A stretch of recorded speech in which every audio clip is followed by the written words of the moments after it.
جادو کے ذریعے کچھ کرتب اور شعبدہ بازیاں لوگوں کو، اپنے مریدوں کو، جو جاہل مرید ہے، جاہل پیر ہوگا تو جاہل مرید ہے،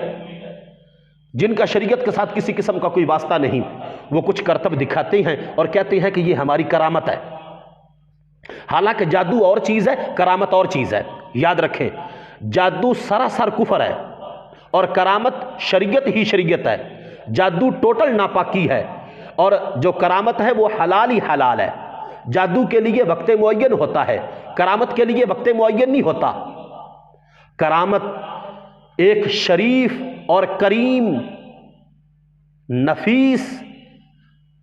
نفس کی باطنی کیفیت کا نام ہے، اور جادو باطنی کیفیت کا نام نہیں، یہ خبیث،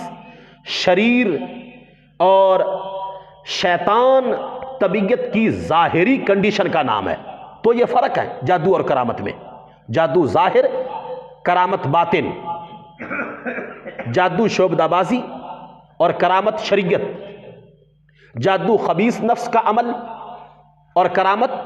کریم اور حلیم اور نفیس طبیعت کی مزاج کی ایک جو ہے وہ اس کا عمل ہے۔ تو جادو اور کرامت ایک جیسے نہیں ہیں، لیکن آج معاشرے کے اندر یہ چیز جب ہم دیکھتے ہیں تو وہ سارے کے سارے ہیلے بہانے جوڑے جاتے ہیں اہل سنت و جماعت کے ساتھ،